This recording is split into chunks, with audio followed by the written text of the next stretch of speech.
सत्ता के लिए 5 बार पाला बदलने वाले नीतीश कुमार के मन में इतिहास बनाने की चाह है। उनसे ज्यादा जल्दी उनकी पार्टी और तेजस्वी यादव को है।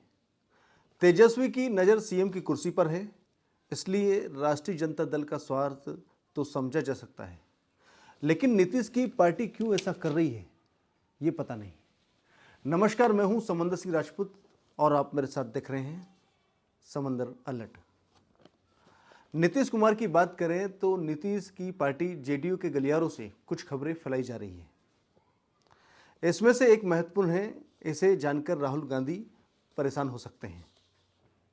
कर्नाटक की जीत से बूस्टर डोज उन्हें मिला है, लेकिन हड़बड़ी में नीतीश कुमार हैं। राहुल अभी अमेरिका में इंटरनेशनल सपोर्ट हासिल कर रहे हैं और इधर खबर आ रही है कि नीतीश कुमार को विपक्ष का पीएम उम्मीदवार घोषित किया जा सकता है।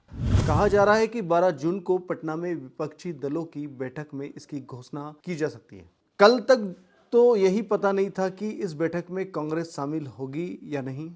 खैर, जयराम रमेश ने अब ये क्लियर कर दिया है कि उनकी पार्टी से कोई ना कोई जाएगा, लेकिन नीतीश के नाम पर मुहर लगेगी, इस पर घनघोर संदेह है। 12 जून की बैठक जो होगी उसमें पूरा तामझाम इसी पर है।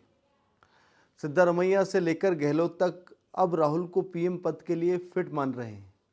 भारत जोड़ो यात्रा से उन्हें नए राहुल के अभ्युदय का आभास हो रहा है। राहुल कर्नाटक और हिमाचल की जीत से पहले ही कह चुके थे कि अब वो राहुल नहीं रहा है।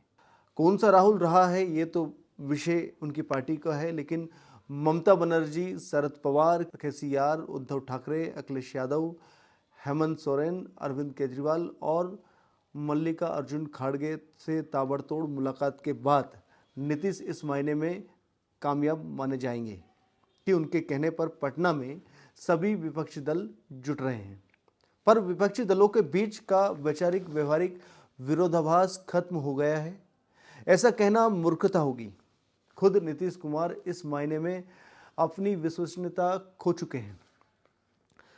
इसे ऐसे समझिए कि 5 जून 1974 के दिन पटना के गांधी मैदान से जयप्रकाश नारायण ने संपूर्ण क्रांति का नारा दिया था।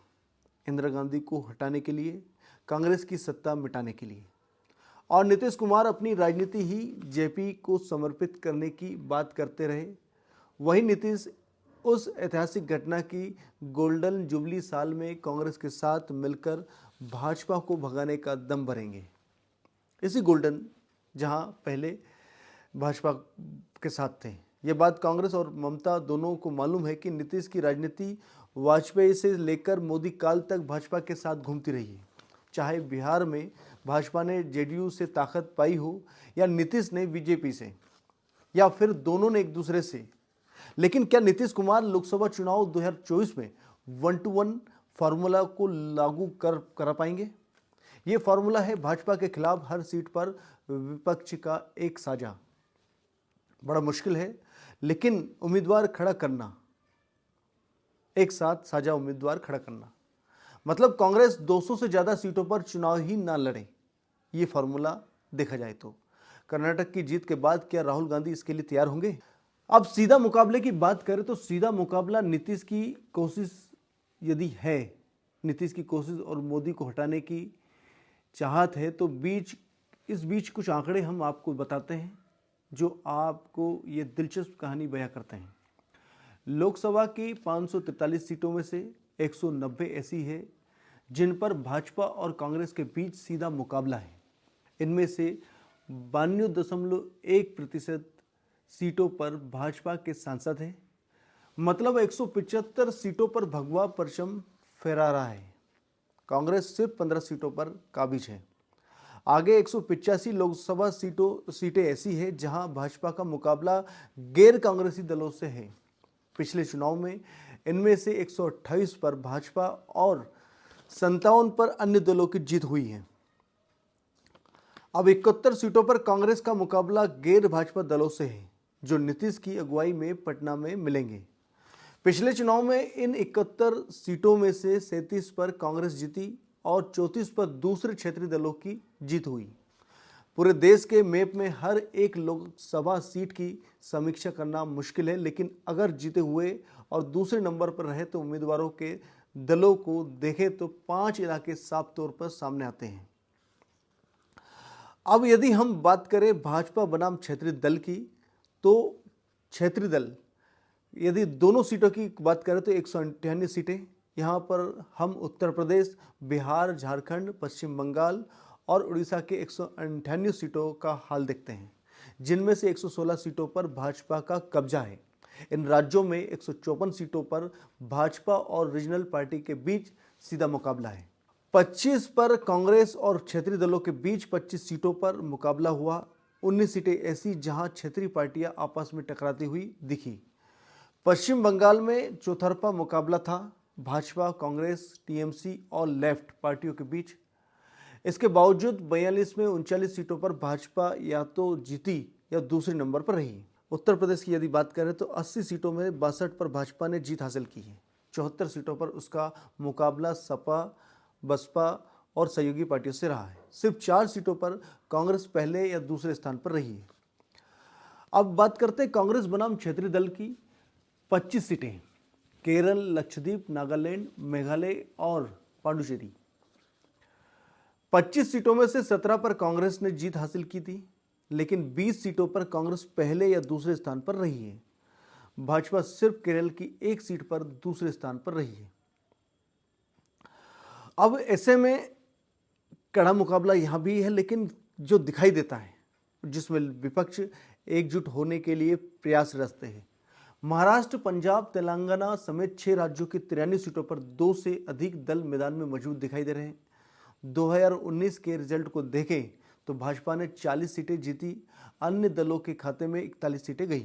कांग्रेस 12 सीटों पर पंजा मार सकी। महाराष्ट्र में इस बार फिजा थोड़ी सी बदली हुई है, वो इस वजह से कि शिवसेना 2 फाड़ हो चुकी है। एकनाथ शिंदे गुट के साथ भाजपा ने सरकार बनाई है। उद्धव के पक्ष में सहानुभूति की बात भी की जा रही है। सहानुभूति के तौर पे हो सकता है कि उसे कुछ फायदा मिल सकता है, लेकिन यदि बात करें तो यहाँ भी कुछ न कुछ मामला थोड़ा गड़बड़ दिखाई देता है।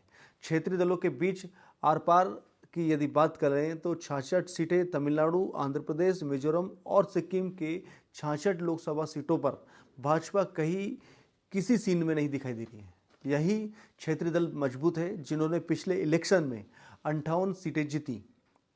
तमिलनाडु की 39 सीटों से 12 पर कांग्रेस या भाजपा का वजूद दिखा, लेकिन ऐसा उनके स्थानीय सहयोगी दलों के कारण हो सका या हो पाया। जो पिछले चुनाव की बात करें, ऐसी परिस्थिति में नीतीश कुमार का 1-to-1 फार्मूला कितना कारगर हो पाएगा ये समझना मुश्किल है। वो भी तब जब वाईएसआर कांग्रेस के जगनमोहन रेड्डी, जेडीएस के एचडी देवेगौड़ा और बीजू जनता दल के नेता नए संसद भवन के उद्घाटन में मोदी से गर्मजोशी के साथ मिलते नजर आए, तो मायावती ने अपना शुभ संदेश भी इस दौरान भेजा। तो ये है जो 12 जून को मीटिंग होनी है, जिसमें सब विपक्षों को इकट्ठा करने के लिए पटना में नीतीश कुमार रहेंगे।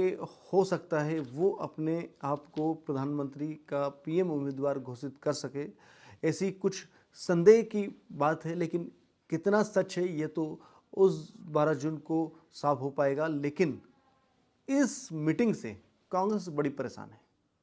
कांग्रेस इसलिए क्योंकि कांग्रेस अपने राहुल को पीएम उम्मीदवार देखना चाहती है और कांग्रेस असमंजस स्थिति में है। ऐसे में देखना दिलचस्प होगा कि 12 जून को होने वाली मीटिंग में नीतीश क्या गुल खिलाते हैं और कांग्रेस को इसमें कितना झटका मिलता है। फिर मिलेंगे ऐसी कुछ खबरों के साथ। देखते रहिए। नमस्कार।